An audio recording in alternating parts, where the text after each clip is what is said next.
வணக்கம் நண்பர்களே, அனைவருக்கும் குமாருடைய அன்பு வணக்கங்கள். ஃப்ரெண்ட்ஸ், நம்முடைய சேனலில் டிஎன்பிஎஸ்சியுடைய தேர்வுக்காக தினமும் தமிழ் பகுதியிலேருந்து தேர்வு நடத்திக்கிட்டு இருக்கோம். இன்றைக்கி டெஸ்ட்டு அப்படின்னு பார்த்தீங்கன்னா 7ஆம் வகுப்பு தமிழ் புத்தகத்தில் இருக்கிற 7வது இயல் பகுதியிலேருந்து இன்றைக்கி டெஸ்ட்டுங்க. இன்றைய தேர்வில் 45 கேள்வியை நான் எடுத்துகிட்டு வந்திருக்கேன். ஃப்ரெண்ட்ஸ், இந்த 45 கேள்வியையும் முழுமையாக அட்டன் பண்ணிவிட்டு எத்தனை கேள்விக்கு உங்களுக்கு ஆன்சர் தெரிஞ்சுது அப்படிங்கிறத மறக்காமல் கமெண்ட்டில் போட்டுவிடுங்க. ஃப்ரெண்ட்ஸ், இதே மாதிரி ஆல்ரெடி முந்தைய இயலுக்கும் 6ஆம் வகுப்புக்கும் நம்ம வீடியோ போட்டிருக்கோம். நீங்கள் இன்னும் பார்க்கல அப்படின்னா இந்த வீடியோவுக்கு கீழே ஃபஸ்ட்டு கமெண்ட்டில் நான் லிங்க் கொடுத்துருக்கேன், மறக்காமல் அதை பார்த்துருங்க. சரி, ஓகே, இன்றைய டெஸ்ட்டுக்குள்ளே போகலாமா? எல்லோரும் தயாராக இருக்கீங்களா? சரி, ஓகே, கேள்வியை பாருங்கள். ஃபஸ்ட்டு கேள்வி, கலைச்சொற்களை பொறுத்துக. கலைச்சொற்களை பொறுத்துக. பொறுத்துங்க பார்க்கலாம். வேளாண்மை, உளவியல், அறுவடை, நெற்பயிர். இதற்கான விடை அப்படின்னு பார்த்தீங்கன்னா, வேளாண்மை அப்படின்னா அக்ரிகல்ச்சர், உளவியல் அப்படின்னா அக்ரோனமி, அறுவடை அப்படின்னா ஹார்வெஸ்ட், நெற்பயிர் அப்படின்னா பேட்டி. இதுதான் ஆன்சர். அடுத்து 2வது கேள்வியை பாருங்கள். தமிழர்களின் பண்பாட்டு கூறுகளில் முதன்மையானது எது? தமிழர்களின் பண்பாட்டு கூறுகளில் முதன்மையானது. இதற்கான விடை விருந்தோம்பல் என்பது சரி, விருந்தோம்பல். அடுத்து 3வது கேள்வி, தமிழிசை காவலர் என சிறப்பிக்கப்பட்டவர் யார்? தமிழிசை காவலர் என சிறப்பிக்கப்பட்டவர் யார்?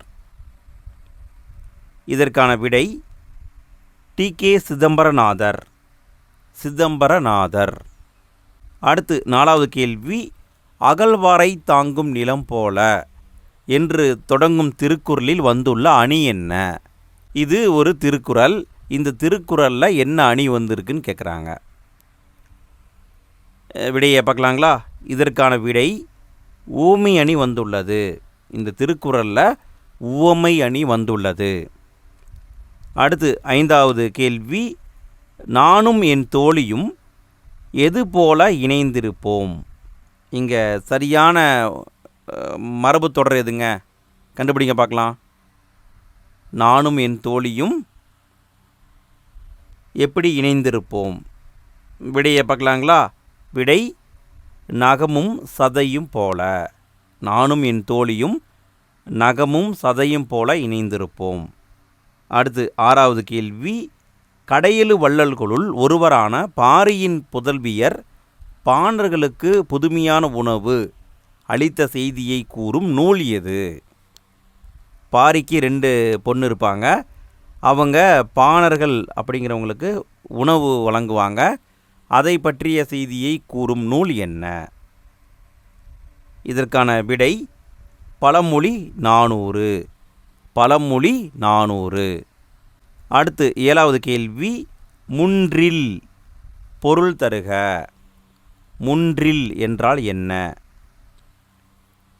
இதற்கான விடை வீட்டின் திண்ணை. வீட்டுடைய முன்பகுதி, அதாவது வீட்டுடைய திண்ணையை குறிக்கும். அடுத்து 8வது கேள்வியை பாருங்கள். நீர் உலையில் பிரித்து எழுதுக. நீர் உலையில். இதை பிரித்து எழுதணும். விடையை பார்க்கலாங்களா? நீர் கூட்டல் உலையில் என்பது சரி.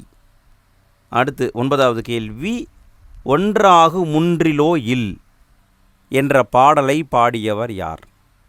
ஒன்றாகு முன்றிலோ இல் என்ற பாடலை பாடியவர் யார்? இதற்கான விடை முன்றுரை அரையனார். முன்றுரை அரையனார்.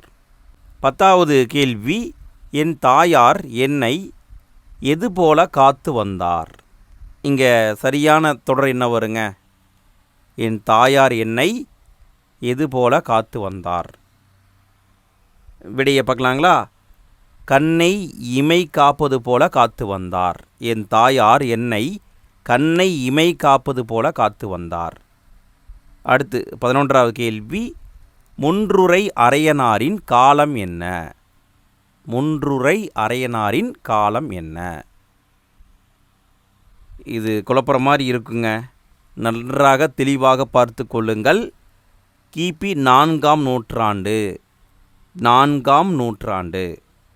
அடுத்து 12வது கேள்வி, தொட்டனை தூறும் மணற்கேணி மாந்தருக்கு என்ற திருக்குறளில் வந்துள்ள அணி என்ன?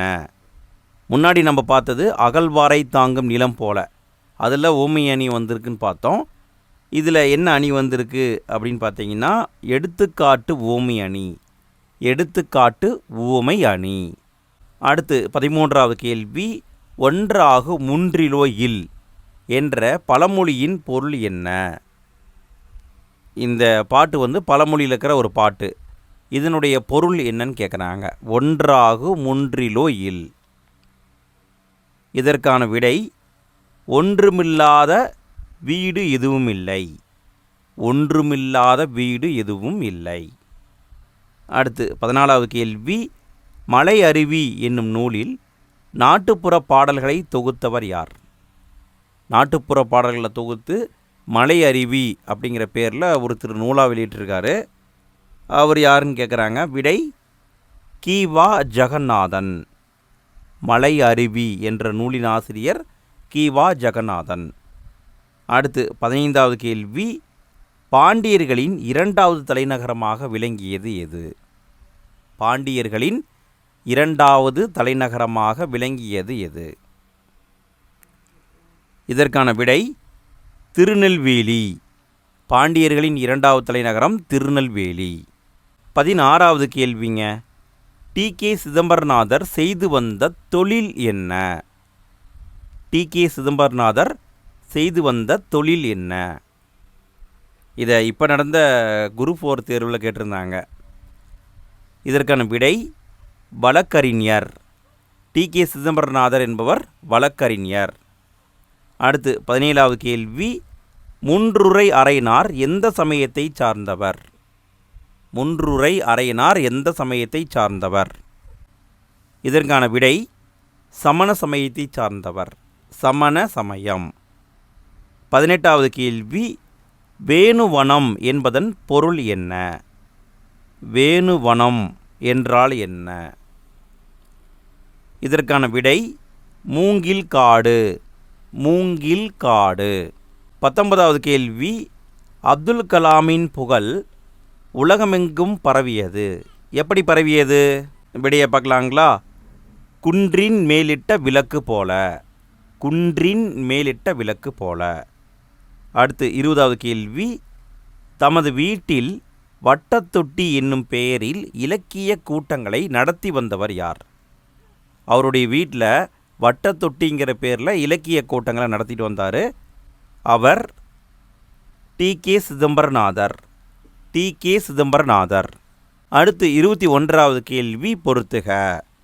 குழினா என்ன, சான்னா என்ன, சும்மாடுனா என்ன, மணினா என்ன, இதை பொருத்தணும். எல்லாமே சிம்பிளாக தான் கொடுக்கப்பட்டிருக்கு. விடையை பார்க்கலாங்களா? குழி என்பது நில அளவை பெயர், சான் என்பது நீட்டல் அளவை பெயர், சும்மாடு என்பது பாரம் சுமப்புவர் தலையில் வைத்திருக்கிற துணிச்சுருள், மணி என்பது முற்றிய நெல் பயிர். இதுதான் ஆன்சர். 22வது கேள்வி, திக்கெல்லாம் புகழுறும் திருநெல்வேலி என்று பாடியவர் யார்? திக்கெல்லாம் புகழுறும் திருநெல்வேலி என்று பாடியவர் யார்? இதற்கான விடை, சேக்கிலாருங்க. சேக்கிலார் தான் இப்படி பாடியிருக்காரு. 23வது கேள்வி, வாய்மொழி இலக்கியம் எனப்படுவது எது? எதை வாய்மொழி இலக்கியம்னு சொல்கிறாங்க? இதற்கான விடை, நாட்டுப்புற பாடல், நாட்டுப்புற பாடல். 24வது கேள்வி, முன்காலத்தில் தன்பொருணை என்று அழைக்கப்பட்ட நதி என்ன? முன்காலத்தில் தன்பொருணை என்று அழைக்கப்பட்ட நதி என்ன? இதற்கான விடை, தாமிரபரணி. தாமிரபரணிக்கு முற்காலத்தில் தன்பொருணை அப்படிங்கிற பேரும் இருக்கிறது. 25வது கேள்வி, நெல்லிக்காய் உற்பத்தியில் முதலிடம் பெறும் மாவட்டம் எது? நெல்லிக்காய் உற்பத்தியில் முதலிடம் பெறும் மாவட்டம். இதற்கான விடை, திருநெல்வேலி, திருநெல்வேலி. 26வது கேள்வி, குற்றால முனிவர் என்று அழைக்கப்படுபவர் யார்? குற்றால முனிவர் என்று அழைக்கப்படுபவர் யார்? இதற்கான விடை டி.கே. சிதம்பரநாதர். டி.கே. சிதம்பரநாதர். 27வது கேள்வி, தன்பொருணை புனல் நாடு என்று அழைக்கப்படும் ஊர் எது? தன்பொருணை புனல் நாடு என்று அழைக்கப்படும் ஊர். இதற்கான விடை திருநெல்வேலி. திருநெல்வேலி. 28வது கேள்வி, திருவள்ளுவரின் புகழை உலகமே அறிந்துள்ளது. இங்கே என்ன வருங்க? கண்டுபிடிங்க பார்க்கலாம். திருவள்ளுவரின் புகழை உலகமே அறிந்துள்ளது. இங்கே ஒரு தொடர் வரும். இதற்கான விடை உள்ளங்கை நெல்லிக்கனி போல. உள்ளங்கை நெல்லிக்கனி போல. இது சரி. 29வது கேள்வி, முத்துபடு பரப்பிற் கொற்கை முன்றுரை என்று கூறும் நூல் என்ன? முத்துபடு பரப்பிற் கொற்கை முன்றுரை என்று கூறும் நூல் என்ன? இதற்கான விடை நற்றிணை என்பது சரி. நற்றிணை. அடுத்து 30வது கேள்வி, திரிகூட மலை என்று வழங்கப்படும் மலை என்ன? திரிகூட மலை என்று ஒரு மலையை அழைக்கிறாங்க. அது என்ன மலைன்னு கேட்குறாங்க. இதற்கான விடை குற்றாலமலை. குற்றாலமலை. 31வது கேள்வி, கொற்கையில் பெருந்துறை முத்து என்று கூறும் நூல் என்ன? கொற்கையில் பெருந்துறை முத்து என்று கூறும் நூல் என்ன? இதற்கான விடை அகநானூறுங்க. அகநானூரில் தான் இந்த வரி இருக்குது. 32வது கேள்வி, காவற்புரை என்பதன் பொருள் என்ன? காவற்புரை என்பதன் பொருள் என்ன? இதற்கான விடை சிறைச்சாலை என்பது சரி. சிறைச்சாலை. 33வது கேள்வி, தாமிரபரணி கடலோடு கலக்கும் இடத்தில் இருந்த துறைமுகம் எது? தாமிரபரணி கடலோடு கலக்கும் இடத்தில் இருந்த துறைமுகம் எது? இதற்கான விடை கொற்கை. கொற்கை. 34வது கேள்வி, ஆதிச்சநல்லூர் உள்ள மாவட்டம் எது? ஆதிச்சநல்லூர் எந்த மாவட்டத்தில் இருக்குன்னு கேட்குறாங்க. இது 2022 குரூப் 4 கேள்விங்க. இதற்கான விடை தூத்துக்குடியில் இருக்குதுங்க. ஆதிச்சநல்லூர் தூத்துக்குடியில் இருக்கிறது. 35வது கேள்வி, சிறு வயதில் நான் பார்த்த நிகழ்ச்சிகள் என் மனதில் பதிந்தன. இங்கே என்ன வரும்? கண்டுபிடிங்க பார்க்கலாம். சிறு வயதில் நான் பார்த்த நிகழ்ச்சிகள் என் மனதில் பதிந்தன. இங்கு வரவேண்டியது பசுமரத்து ஆணி போல. இதுதான் சரி. 36வது கேள்வி, இரட்டை நகரங்கள் எனப்படுபவை யாவை?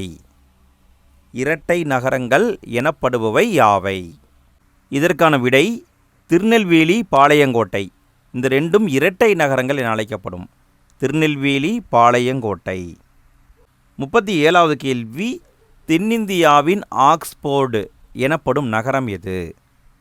தென்னிந்தியாவின் ஆக்ஸ்போர்டு எனப்படும் நகரம் எது? இதற்கான விடை பாளையங்கோட்டைங்க. தென்னிந்தியாவின் ஆக்ஸ்போர்டு பாளையங்கோட்டை. 38வது கேள்வி, திருநெல்வேலி எந்த மன்னர்களோடு தொடர்புடையது?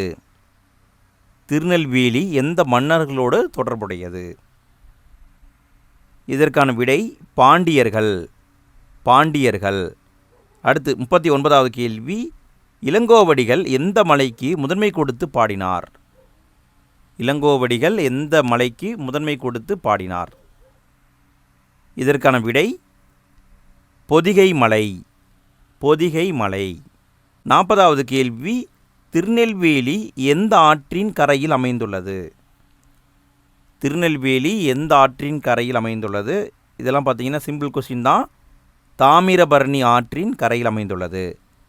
41வது கேள்வி, தாமிரபரணி நதியும் சிற்றாறும் கலக்கின்ற இடம் எது? தாமிரபரணி நதியும் சிற்றாறும் கலக்கும் இடம் எது?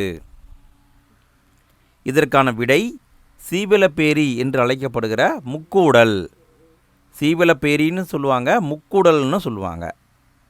42வது கேள்வி, ஆழ்வார் திருநகரி இதனுடைய முந்தைய பெயர் என்ன? இப்போ தான் அதுக்கு பேர் ஆழ்வார் திருநகரி. முற்காலத்தில் அதுக்கு பேர் திருக்குருகூர். திருக்குருகூர். 43வது கேள்வி, நுண்துளி தூங்கும் குற்றாலம் என்று பாடியவர் யார்? நுண்துளி தூங்கும் குற்றாலம் என்று பாடியவர் திருஞான சம்பந்தர். திருஞான சம்பந்தர். 44வது கேள்வி, கடித இலக்கியத்தின் முன்னோடி என்று சிறப்பிக்கப்படுபவர் யார்? கடித இலக்கியத்தின் முன்னோடி என சிறப்பிக்கப்பட்டவர் யார்? இதற்கான விடை டி.கே. சிதம்பரநாதர். 45வது கேள்வி, கடைசி கேள்விங்க. ஃப்ரெண்ட்ஸ், வீடியோவுக்கு லைக் போடாத நண்பர்கள் மறக்காமல் லைக் போட்டுருங்க. ஃப்ரெண்ட்ஸ், நீங்கள் எத்தனை கேள்விக்கு சரியான ஆன்சர் போட்டீங்க அப்படிங்கிறதையும் மறக்காமல் கமெண்ட்டில் போட்டுவிடுங்க. இதே மாதிரி மற்ற வீடியோக்களும் போட்டிருக்கோம், அதையும் அட்டன் பண்ணி பாருங்கள். நாளைக்கு டெஸ்ட்டு 7ஆம் வகுப்பு தமிழ் பகுதியில் இருக்கிற 8வது இயல்லேருந்து நடக்கும். நன்றாக படித்து விட்டு வாருங்கள். நாளைக்கு காலையில் கரெக்டாக 5 மணிக்கு உங்களுக்கு வீடியோ கிடச்சிரும். டெஸ்ட்டு போட்டு பாருங்கள். சரி, ஓகே. கேள்வியை பார்க்கலாங்களா? கலைச்சொற்களை பொறுத்துங்க பார்க்கலாம். சரி, விடையை பார்க்கலாங்களா? நாகரிகம் அப்படின்னா சிவிலைசேஷன், நாட்டுப்புறவியல் அப்படின்னா ஃபோக்லோர், நீர்ப்பாசனம் அப்படின்னா இரிகேஷன், பயிரிடுதல் அப்படின்னா கல்டிவேஷன். இது ஆன்சர். ஃப்ரெண்ட்ஸ், நாளைக்கு டெஸ்ட்டு 7ஆம் வகுப்பு தமிழ் பகுதியில் இருக்கிற 8வது இயலிருந்து நடக்கும். நன்றாக படித்து விட்டு வாருங்கள். நாளைய வீடியோவில் சந்திப்போம். தேங்க்யூ.